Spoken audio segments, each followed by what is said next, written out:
everyone, my name is Tia, and in this reading vlog, I've been following this booktuber Kayla for a really long time, and she started this really cool series this year where she's trying to find a 5-star read for every year that she's been alive, and I just thought like, wow, what a neat thing to have for yourself. So I wanted to make one of my own. In my reading journal on my iPad, it was honestly so easy to compile this list. Just all these books I've absolutely adored. I was born in 1999, so I'm turning 25 this year. I like knowing that my frontal lobe is like slowly but surely getting to where it needs to be. So we're gonna start with my birth year. I didn't really know where to start. Just like Kayla, I'm not really gonna have any set TBR. I'm just simply going off of Goodreads and you guys maybe. So I looked on Goodreads at the most popular books published in '99, and I saw Stardust by Neil Gaiman on the list. And I've never read Neil Gaiman. I've heard fantastic things about his writing. The cover just looks familiar. I feel like I've seen really good things about Stardust specifically. So I went to check on Libby, and thankfully my library had one audiobook copy left of Stardust. And it's only 6.5 hours long. I feel like that's a very short time commitment. So that's where we're gonna start with this vlog, and the video is not gonna stop until I find a 5-star. So I guess we'll just see where this goes. I'm so stoked though. I have 9 missing, so we're gonna do 9 of these vlogs, and who frickin' knows how long they're gonna be. So I am going to take my dog on a walk right now, and we're gonna start on this audiobook. Again, this is all Kayla's idea. I'm gonna be linking the video that inspired me below. Let's get reading. Good boy.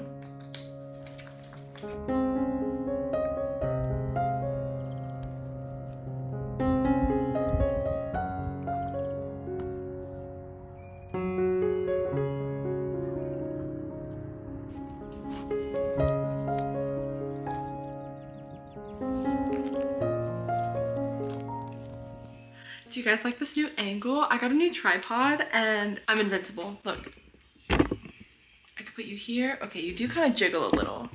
Anyway, I am about an hour and 15 minutes into Stardust, so that's 20% done with the audiobook. I didn't read the synopsis for this book, which I don't usually do anymore. I'm much better at reading synopses instead of going into books blind, because I used to do that and then I was severely disappointed. And yet here we are. I did it again. It's a lot more fantasy driven than I expected. And then I go on Goodreads, right? It's a fantasy book. So my fault. But I'm definitely intrigued by the story already. So let me just give you a breakdown of what I know. The main character, we're following this guy named Tristan. He's trying to win over this girl in his village named Victoria. And they're in this village. It's almost like, what is that Maze Runner movie? Where there's only like one exit to the village. No one can enter, no one can exit type of vibe. No one knows what's outside of the village. So I guess it's not at all like Maze Runner. But the wall is kind of what I was picturing. And in chapter 2, Tristan is trying to get with this girl, Victoria. So they don't even really know each other. So he's like, hey, can I walk you home? And she's like, sure. And at the end of their walk, in the middle of their walk, he's like, can I kiss you? Ew. I love Victoria already. She's like, no, you definitely can. But she did say that if he catches a fallen star, like the specific fallen star that they saw while they were on the walk together, like if he goes and catches that fallen star, she'll kiss him and she'll marry him. And he's like, all right, I'm gonna go get it. All men do is lie. All men do is lie. How is he gonna go get the star? I'm just really, don't really gravitate towards fantasy. Beyond the wall, Tristan learns lies fairy, where nothing, not even a fallen star, is what he imagined. Fairy? Like Akatar? What? Okay, so that's news to me. Okay, well, I guess I'll just keep you updated.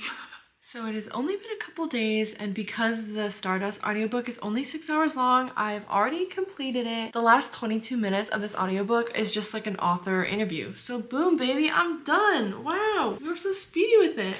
Chapter 10 was so good. I truly did not see that coming. I did like the characters. It was very whimsical, very fantastical. There's like a witch, there's unicorns, there's of course like a king, all those fairy tale type storylines shoved into one book, which was really interesting. I thought I was gonna give it a 3 stars, to be honest. It just wasn't anything special to me. Fairy tales are not really my genre. However, because of chapter 10 and how it ended, I'm bumping it up to 4 stars. I enjoyed it. I thought it was so fun and I love the ending. The epilogue was cute, but chapter 10 is really where I was like, This was good. But this is a 4-star, which means we have to pick our next 1999 read. And I haven't done it yet, so I thought we could do it together. I think that might be fun. So what I'm gonna do is just Google popular 1999 book releases. I picked Stardust because I had seen someone recommend it, but I need to read the synopses first. That's how we will know if this might be a possible 5-star. Why do I go into books blind thinking they're gonna be 5-star? Stop.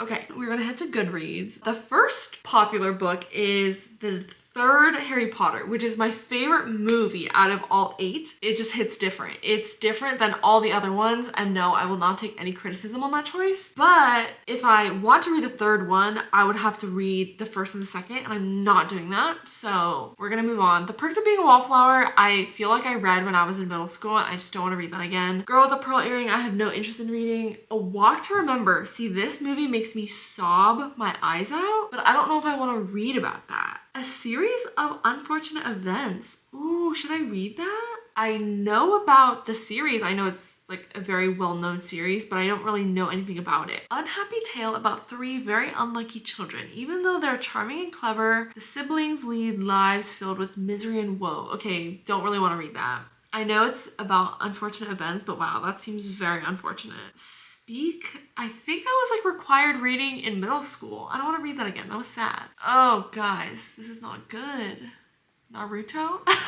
Stephen King? No, I'm scared of horror. I can do thrillers, but I don't think I can do horror.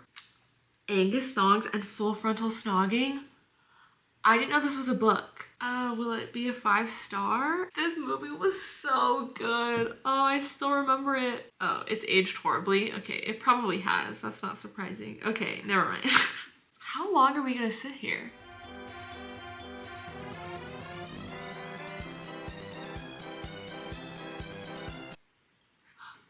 Pay It Forward? I think we're gonna read Pay It Forward. This movie made me sob as a child. Like, actually so crazy. Why did my mom let me watch that? All right, let's see if my library has it. I can read it on Kindle. I will put my hold on it and we will continue forth. Oh my gosh, I'm kind of excited. I wish it was here already. I think I'm truly gonna cry my eyes out at the end. I'm scared, but I'm excited.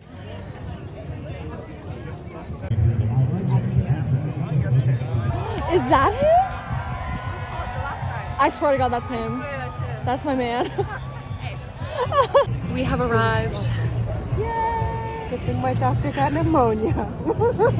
We hope she feels better. But not today. Just in case I got bored. I brought my Kindle to the baseball game. I brought my tuna sandwich. Oh.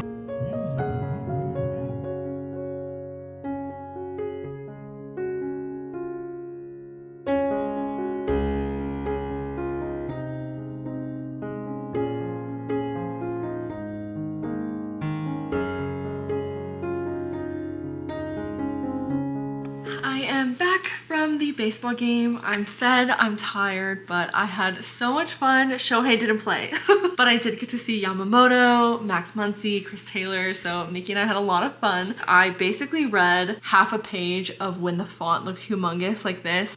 So definitely I was having fun at the game, but I just brought this in case. I'm already 45% of the way through. I feel like I am speeding through this book. I'm having a really good time. Our main character, Trevor, the sweetheart, he's 12 years old and his teacher offers an extra credit assignment in which students have to brainstorm about an idea that will change the world. And Trevor has this idea of paying it forward in which he significantly helps like 3 other people, and instead of paying him back for that action, they have to pay it forward and make a difference in 3 other people's lives. So like what, that's 9 at that point, 27, and it just goes on and on and on exponentially. And he's like, eventually there will be like 4 billion people involved and like the whole world will change and everything. He's so kids are so sweet like that, huh? So that's where the title comes from. And I'd say the cast of characters, it's like his mom, he's single mom, she works 2 jobs. The dad is like nowhere to be found. He hasn't been home in a while. His teacher, he is a war veteran, so he has some physical disabilities that like that make him hesitant to make new connections with other people. And he just moved to Trevor's town. And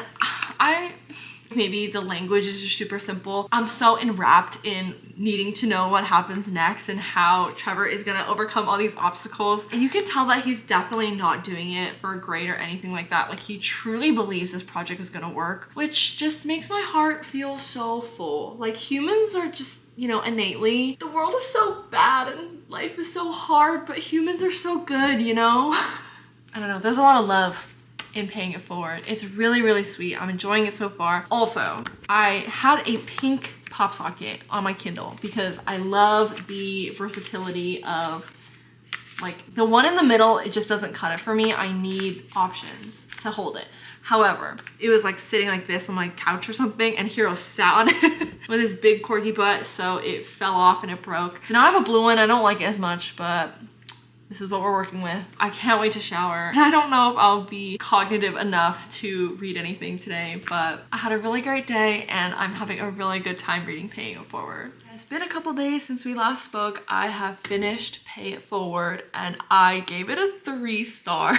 And I know the last time I came on here, I was like kind of raving about it. I was really enjoying it. I did enjoy it. And this is gonna sound bad. Like, I feel like this doesn't really happen that often, but I like the movie a lot more. And I think the way it has like emotional weight on me, the movie, because I watched it when I was a kid, I think maybe that makes a difference, because in the book, if you read it before you watch the movie, like kind of the shock factor at the end is really what made the movie special for me. So I think I was just kind of waiting for the other shoe to fall, if that makes sense, like preemptively while I was reading, so it wasn't as emotionally jarring as maybe I expected it to be or I wanted it to be. There was a lot of telling versus showing in the character development. I just felt like the writing was very simple, simplistic, but not really in like a great way. So I gave it 3 stars. I felt like it was very okay. I think also what doesn't help is that I just finished this morning the 7-Year Slip by Ashley Poston. I'm obsessed. This book 5-starred so hard. I literally spent all day yesterday like obsessively going to used bookstores to try and find a physical copy because I was listening to the audiobook and I just needed to be annotating it at the same time. So I finished annotating it. I'm so happy. This was like a solid 5-star. So I think too, the fact that I was like reading them at the same time, I was like, okay, this obviously feels like a 5-star versus this one was like kind of lackluster. Big bummer. So I guess I did find a 5-star in this video,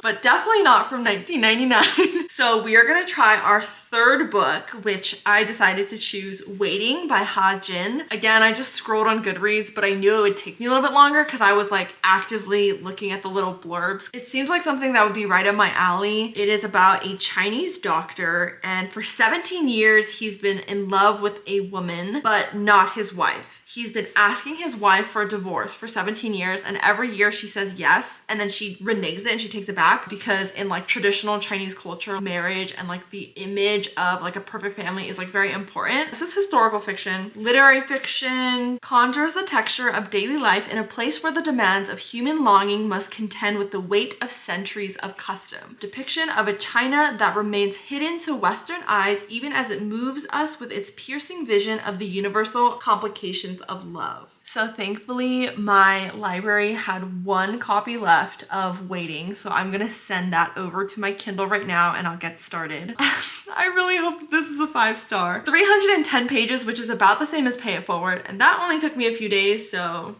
we'll see. Another day, another dollar.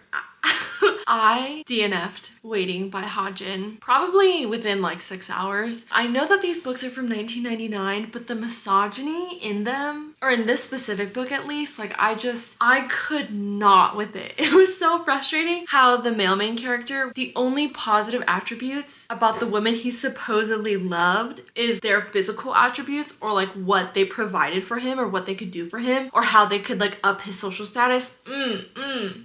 I also fundamentally understand it's a historical fiction, but still, like, I just knew already it wasn't gonna be a 5-star, so chopped. We're done. But you guys know I'm a Trader Joe's tote girl, ride or die. So of course I got all 5. Okay, wait, actually, well, this one is like all messed up. And it's significantly smaller now than the other ones because I bleached it. I wanted to bleach the yellow straps white, but I didn't know that you couldn't bleach canvas fabric. But instead, I just shrunk it in the machine. And so now it's a little baby tote. I added zippers on all the rest of them. Oh, that's so cute. I wish the green one had green zippers, but unfortunately I couldn't find like a suitable dark green. So I'm gonna embroider them. Oh, it just makes me so happy. I'm so happy with them. I've been reading some good books lately. Like my March reading wrap up is gonna be so fun to film, but none of the books that I'm enjoying are from 1999. So I picked up White Oleander by Janet Fitch. It said it was a literary fiction, coming of age. The main character we follow, she's a kid and her mom goes to jail. And so we kind of follow the daughter on her, I guess, adolescent journey through the foster care system. A redeeming and surprising journey of self-discovery. I don't know. I mean, I think I'm like, what, 15% into it? And I honestly love the writing. The writing is immaculate. I'm immediately sucked into the story. The tone is like so wistful, but not in a positive way. It's just very atmospheric, but it's a dark atmosphere. And like, how the daughter Astrid, I think her name is Astrid, talks about the mom Ingrid. It's just like it's so sad hearing that from a kid about their parent. Just like so hollow and so bleak and haunting, and I already am very much intrigued by the story. So I really am liking White Oleander so far. Here's hoping, because that DNF was rough. And I'm not going out of my way to DNF books from this video. Like, I know I'm looking for a 5-star, but if I am enjoying the book, I'm gonna continue. And if I rate it 4 stars, then whatever. But that book, like, I could just tell I wouldn't like it. From the Goodreads reviews, I wanna like it, and it sounds like it gets more interesting, but I just know myself and I just cannot get past it. It was infuriating.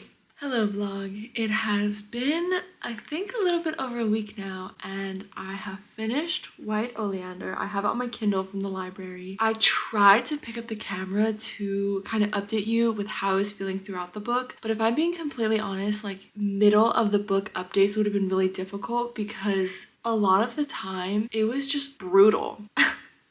It was brutal. Essentially, the book, we follow Ingrid's daughter, Astrid. Now, Astrid has been moving from foster home to foster home since her mom got arrested, I think when she was like 12. She still has connections with her mom. Her mom writes her letters. Her very complicated relationship with her very complicated mother just gets more entangled in who she thinks she is and how she goes about navigating that. God, Astrid was a fantastic main character. And with that, I will say that I have rated White Oleander a 5 stars. So officially, I get to end this vlog.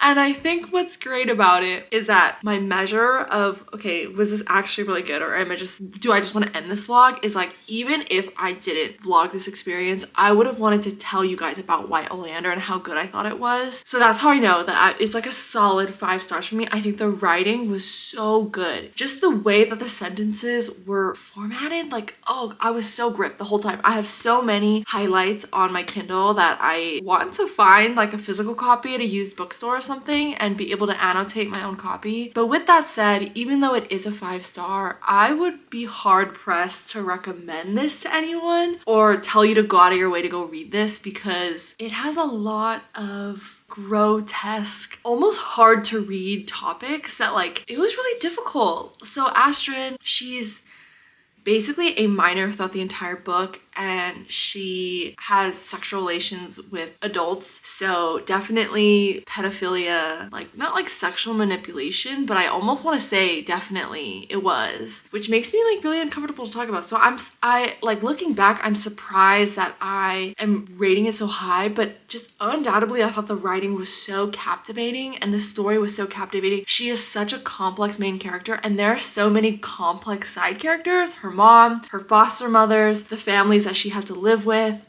Claire.